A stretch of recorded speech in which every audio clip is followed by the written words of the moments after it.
अस्सलाम वालेकुम स्टूडेंट। अभी हमारा नेक्स्ट टॉपिक है, छोटा सा है, आयन डाइपोल फोर्सेस।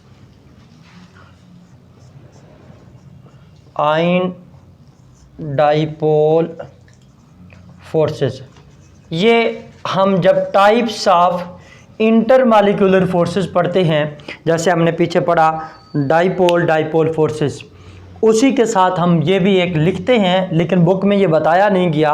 मैं समझता हूँ आपके समझने के लिए ये ज़रूरी है, मैं समझा रहा हूँ। आयन डाइपोल फोर्सेस, वर्ड पे फोकस करें। आपको पता डाइपोल का वर्ड पोलर के साथ है। ये बेसिकली ये जो मॉलिक्यूल है या ये जो फोर्सेस है, ये किसके बीच में लाई करेगी? आयन और ये फोर्स डाइपोल फोर्स, ये आयन डाइपोल फोर्स लाई करती है आयन यानी ionic substance plus polar molecule, जो पोलर सब्सटेंस के बीच में लाई करती है। हमें पता है कि NaCl वाटर में डिज़ाल्व हो जाता है। किस वजह से डिज़ाल्व होता है? वाटर, इसके ऊपर आयन है, एक पॉजिटिव आयन है और दूसरा क्या है? Cl नेगेटिव आयन है। इसको जब वाटर में हम डिज़ाल्व करते हैं, किस में? वाटर मॉलिक्यूल्स में, H2O में, तो जो NaCl है वो वाटर में डिज़ाल्व हो जाता है। इसकी वजह क्या है? हम ये देखते हैं कि जो वाटर है ये एक यूनिवर्सल सॉल्वेंट है। उसकी दो वजूहात हैं, एक पोलर नेचर है और दूसरी एक्सटेंसिव हाइड्रोजन बॉन्डिंग है। अब मैंने बात की पोलर। एक तो हमने ये देखा अकॉर्डिंग टू केमिस्ट्री कि पोलर वो सब्सटेंस है, जैसा कि हमने एग्जाम्पल में देखा था HCl, जब कोवलेंट बॉन्ड दो हेटेरो एटम्स के बीच में बनता है, उनमें इलेक्ट्रोनेगेटिविटी डिफरेंस एग्जिस्ट करे तो फिर वो सब्सटेंस या वो मॉलिक्यूल पोलर होता है। लेकिन फिजिक्स में एक आपने कंसेप्ट पढ़ा हुआ है, जब हम बात करते हैं कैपेसिटर की, तो कैपेसिटर की दो चार्ज्ड प्लेट होती हैं, उनके बीच में अट्रैक्शंस होती है। उस अट्रैक्शन को कम करने के लिए हम बीच में कोई इंसुलेटर लगाते हैं। इंसुलेटर क्या करता है? उन कैपेसिटर की प्लेट्स के बीच में जो अट्रैक्शंस हैं उनको रिड्यूस करता है। तो वो सब्सटेंस पोलर कहलाएगा। वो पोलर नहीं कहलाएगा बल्कि वो डाइपोल कहलाता है। उसे हम डाई इलेक्ट्रिक कहते हैं। तो अब थोड़ा सा पोलर सब्सटेंस वो होता है जिसका डाई इलेक्ट्रिक कांस्टेंट हो।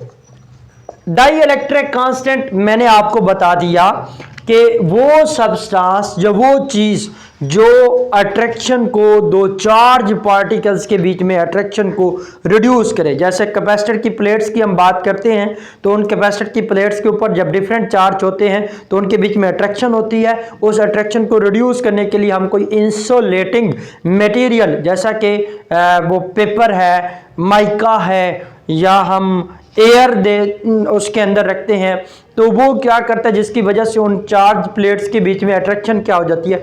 कम होती है। डाई इलेक्ट्रिक कांस्टेंट वो चीज है जो अट्रैक्शंस को रिड्यूस करता है। अब हमें पता है, जरा सुने, जो Na पॉजिटिव है इसके ऊपर पॉजिटिव चार्ज है और Cl नेगेटिव के ऊपर क्या है?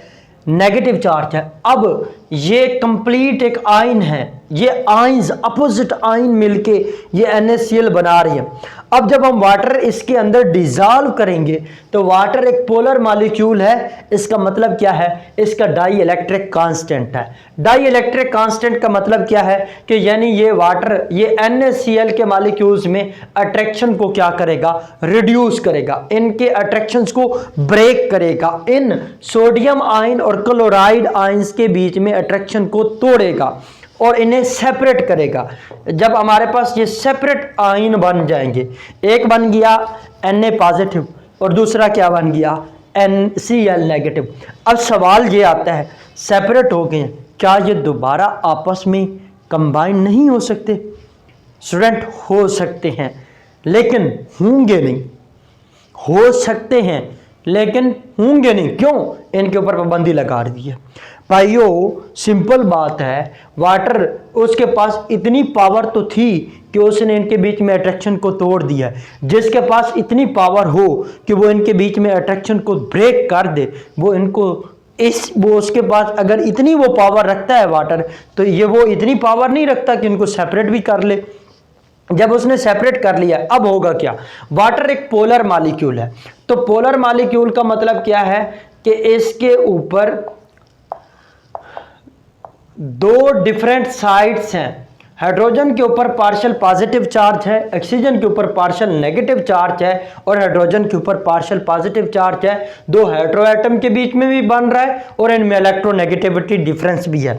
अब ये क्या करेंगे? वाटर मॉलिक्यूल्स इन आयंस को सॉल्वेट कर लेंगे, इन आयंस को घेरा डाल लेंगे, बाहर से इनके ऊपर हर तरफ से घेरा डालेंगे। किस तरह?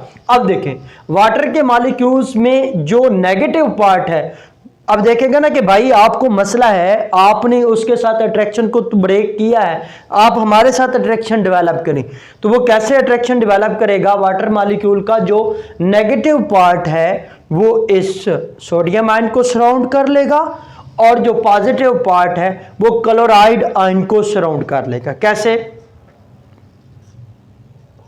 ये हाइड्रोजन, ये नेगेटिव, ये वाटर, ये फिर नेगेटिव, ये पार्शियल पॉजिटिव, ये फिर नेगेटिव। अब आता है सवाल, यहां पे भी इसी तरह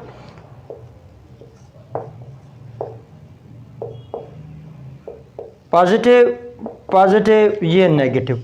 अब स्टूडेंट, जो मेन इंटरेस्टिंग फिनोमिना है, इसी तरह क्लोरीन के साथ क्या होगा? वाटर के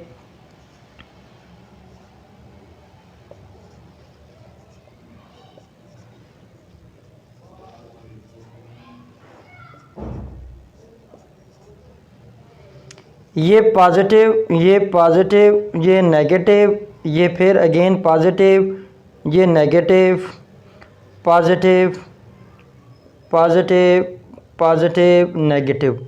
अब वाटर मॉलिक्यूल के जो नेगेटिव पार्ट है, ये इस आयन के साथ अट्रैक्शन डेवलप कर रहे हैं, ये इस अट्रैक्शन के साथ डेवलप करें। ये क्या है? अट्रैक्शन डेवलप करें, और ये क्या है? अट्रैक्शन डेवलप करें। अब ये किसके बीच में हो रही है? Ion and the polar substance.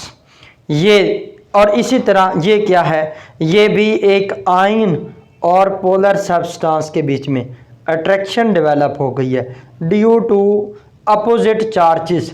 अब इनको हम क्या नाम देते हैं? इस फोर्स को हम नाम देते हैं आयन डाइपोल, क्योंकि ये हमारे पास डाइपोल है और ये आयन है, तो ये आयन डाइपोल फोर्स होगी। और ये भी इंटरमॉलिक्यूलर फोर्स है, इसको हम नाम क्या देते हैं?